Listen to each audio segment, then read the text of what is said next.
তাজ ভাই একটা বিষয় দেখি আমি শুরু আজকে আপনি পুরোটা পড়ার সময় পেয়েছেন কিনা আমি জানি না, তারপরে একটু আপনাকে অবগত করি। যদি শুরু করি বা ওই ইয়ের থেকে ৭১ সাল থেকে ২৪ পর্যন্ত শেখ হাসিনার শাসনামলকে পুরোপুরি তার যে জুলুম নির্যাতন গুম খুন সব কিছুই কিন্তু এক প্রকার ঘোষণা থাকলো জুলাই ঘোষণাপত্রের ভিতরে। জাতীয় পার্টির প্রেসিডিয়াম মেম্বার হিসাবে পুরো রাজনৈতিক আমলটা আওয়ামী লীগের ফ্যাসিজমের সময়টা জাতীয় পার্টি কিন্তু আওয়ামী লীগের সঙ্গে ছিল। এই জায়গার থেকে একবার বিচার করবেন, আবার এটার মধ্য দিয়ে সংকট তৈরি হলো না সমাধান হলো, এই দুটো বলবেন। ধন্যবাদ আপনাকে এবং আমার দুদু ভাই, দর্শক সবাইকে সালামের শুভেচ্ছা। দেখেন, জুলাই গত বছর ২৪-এর ৫ আগস্টে যারা নিহত হয়েছে তাদের আত্মা উৎসর্গের প্রতি শ্রদ্ধা করি এবং যারা আহত হয়েছে ক্ষত নিয়ে এখনো তাদের জন্য দোয়া করি যেন তাড়াতাড়ি সুস্থ হয়ে আছে। আপনি বলেছেন যে ফেসিবাদের পুরা সময়টা জাতীয় পার্টি তাদের সাথে ছিল। ফেসিবাদটা তো শুরু কবে থেকে হয়েছিল? ১৪ থেকে না ১৮ থেকে? ১৪ থেকে ধরে নেওয়া হয়। ১৪ থেকে ধরা, বিকজ ৮-এ আমরা সবাই ছিলাম, বিএনপি, আমরা। ৮-এর নির্বাচনের কথা জাতীয় পার্টির ওই সময় নিয়ে কথা আছে, আমরা ১৪ থেকে ধরি না, ওই কথা সব নির্বাচনই 73 থেকে শুরু করে যত নির্বাচন হয়েছে সব নির্বাচন নিয়ে কথা আছে। সেটা যদি ধরে জাতীয় পার্টির ভুল তো আছেই, অস্বীকার করার তো সুযোগ নাই। রাজনীতি করতে গেলে যখন ভুল হয় সিদ্ধান্তগুলো, তার মধ্যে জাতীয় পার্টির এখানে অনেকগুলো ভুল আছে। তবে নির্বাচন যাওয়াটা অসাংবিধানিক বা ফৌজদারি অপরাধ নয়, যেহেতু নির্বাচনগুলো সাংবিধানিকভাবে হয়েছে বলে ১৪-তে আমরা গিয়েছি, 18-তেও কিন্তু বিএনপি গিয়েছে। একই কথা আওয়ামী লীগও বলতো। কি বলতো? যে আমরা সংবিধান রক্ষার খাতিরে নির্বাচনে যাচ্ছি। হ্যাঁ, আওয়ামী লীগ যেটা বলছে সংবিধানের খাতিরে গিয়েছে, কিন্তু বাকি যেগুলো সংবিধান বহির্ভূত যেগুলো করেছে সেগুলোর দায়িত্ব আওয়ামী লীগ নিতে হবে, জাতীয় পার্টি না। রাষ্ট্রের স্টিয়ারিংয়ে, গাড়ির স্টিয়ারিংয়ে তো আওয়ামী লীগ ছিল।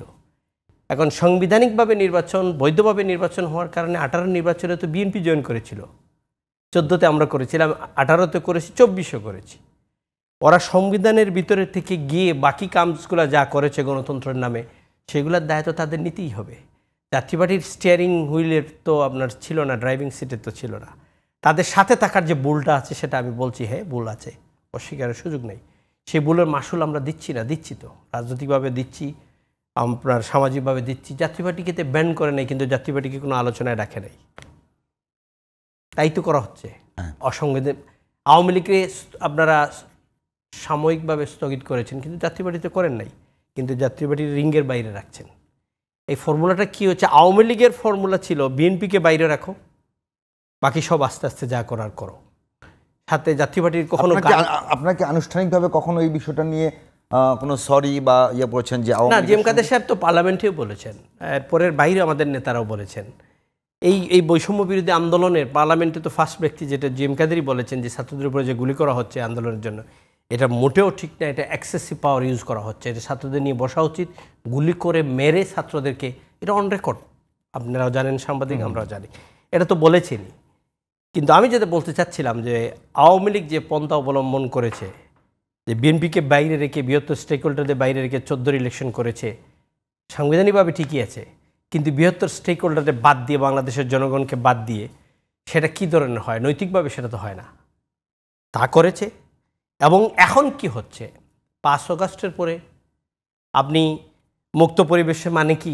মানুষের বাড়িঘর ভাঙ্গা, টেলিভিশন দখল করা, এটা কি মুক্ত পরিবেশে? এটা গণতন্ত্রে হয়? মব জাস্টিস তৈরি করা, মব কালচার তৈরি করা, আপনি দেদারসে সব মানুষের নামে মামলা দিয়ে এয়ারপোর্ট বন্ধ করে দেওয়া। আগে গুম করা হইতো সরকারি পৃষ্ঠপোষকতায়, আগে বিরোধী দলের অত্যাচার করা হতো সরকারের পৃষ্ঠপোষকতায়, এখন তা করা হচ্ছে সরকারের নীরবতায়। এই জিনিসটা হচ্ছে না। কালকে কি বলেছেন টিআইবির নির্বাহী প্রধান ইফতেখারুজ্জামান? বলেছেন এনসিপিকে কিংস পার্টি বলছেন। কেন কিংস পার্টি বলছি? অস্বীকারের সুযোগ নাই, তাদের 2 জন নেতা আছেন সরকারে। সরকার প্রধান যিনি এখন আছেন ডক্টর ইউনূস সাহেব, উনি বলেছেন আমার নিয়োগকর্তা ছাত্ররা।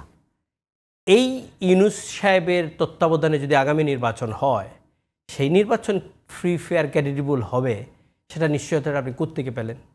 আমার নিয়োগকর্তা ইলেকশনে যাবে, আমি নিয়োগকর্তার ফ্যাসিলিটেট করব না, সেটা তো হতে পারে না। আমার নিয়োগকর্তার 2 জন ওখানে থাকবে, সেখানে থেকে ফ্রি ফেয়ার ইলেকশন হবে, সেটা তো হবে না।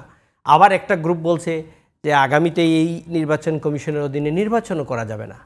তা দেশে তো আমাদের ডিভাইডেড পলিসি, ডিভাইডেড রুলগুলো তো চলতেছে। যারাই রাষ্ট্রে ক্ষমতায় যায়, ক্ষমতার মধ্যে থেকে দিয়ে সব কিছু জায়েজ করে নেয়। আগে টেলিভিশনে প্রেশার করা হতো ডাইরেক্টলি, এখন ইনডাইরেক্টলি টেলিভিশনগুলোতে প্রেশার করা হচ্ছে। টেলিভিশনগুলো আমাদেরকে বলছে কিরকম এই গ্যাসকে নিতে হবে, এই গ্যাসকে নিতে পারবেন না, এই নিউজগুলো যেতে পারবেন না, এইটা যেতে পারবে। আমাদের টিভিতে এরকম আপনার টেলিভিশন দিয়ে বলছি না, এরকম না আসে। ওভারঅল আপনাদের টেলিভিশন তো 5 আগস্টের পরে পুরা ডিফারেন্ট অ্যাঙ্গেলকে সাজাইছেন আপনারা। সেই 5 আগস্টের পরে একবার আসা হচ্ছিল, আর এইটা হলো সেকেন্ড টাইম, আর আগে আসেনি। আগে মাসে 1-2 বার আসা হতো, সেইটাও হয়েছে। না আসবেন। অনেক চ্যানেলগুলো তা বলছে তাজ ভাই একটু আসেন, আমরা আগে তো দেখেন না, বলুন এখন ডাকতে চাচ্ছি আমরা। এই আমার বড় ভাই দুদু ভাইয়ের সাথে অজস্র টকশো করেছিল আজ 15 বছর। আওয়ামী লীগরে কিন্তু সুযোগ দেই নেই, ছাড়ও দেই নেই, পাশে বসা ভাই আছে, কিন্তু তার বিনিময়ে কি আমার দলের দায়িত্ব তো যেটা হয়েছে, দল যেটা করেছে সেটাও আমাকে বলতে হবে। দলের তো ভুল আছে, আমাদের সেই ভুলগুলো থেকে শিক্ষা নিয়ে আগামী দিনের রাজনীতি যদি সবাই মিলে করি, কিন্তু দেশটা যদি আবার এই ভুল শিক্ষার মাধ্যমে আবার পার্টিশন করা শুরু হয়ে যায়, একটা গ্রুপ ইলেকশনে যাবে, একটা গ্রুপ যাবে না, তাহলে আপনাকে মনে রাখবেন আগামী আমি যে লাইনে কথা বলছিলাম তাজ ভাই, যে এই যে একেবারে যেহেতু আওয়ামী লীগ সরকার দুঃশাসন, গুম খুন, আইন বহির্ভূত হত্যাকাণ্ড, মত প্রকাশের স্বাধীনতা হরণ, একদম এটা ঘোষণাপত্রেই থাকছে এবং এটি সংবিধানে যুক্ত করবে। বিএনপি কিন্তু বলেছে যে বিএনপি ওয়েট করছে এটাকে স্বাক্ষর করার জন্য, তার মানে বিএনপি মেনেই নিয়েছে বিএনপি ক্ষমতা আসলে এটাকে সংবিধানে অ্যাড করবে। তার মানে ধরে নেওয়া যাচ্ছে এখন পর্যন্ত বিএনপি ক্ষমতা আসার ব্যাপারে খুব বেশি, আমাদের কাছে যে প্রতীয়মান হচ্ছে, মানে খুব বেশি এগিয়ে আছে। তো এটা সংবিধানে যে যুক্ত হচ্ছে সেটা নিয়ে এখন সন্দেহ নাই।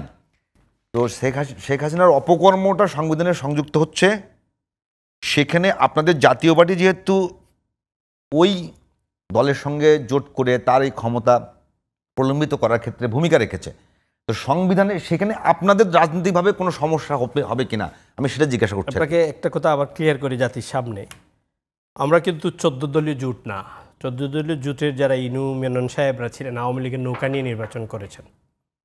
আমরা নির্বাচন করেছি থ্রু আউট ফ্রম 2008 to 2004 লাঙ্গল প্রতীক নিয়ে আলাদাভাবে নির্বাচন, স্বতন্ত্র রাজনৈতিক দল হিসাবে।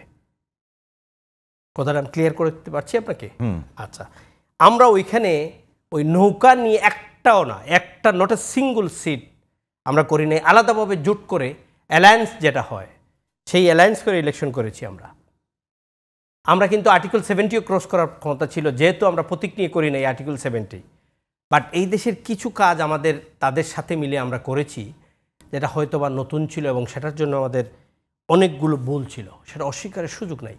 কিন্তু শেখ হাসিনার নির্দেশে আইজি চলতো, জিএম কাদেরের নির্দেশে না, হুসাইন মহম্মদ এরশাদের নির্দেশে না।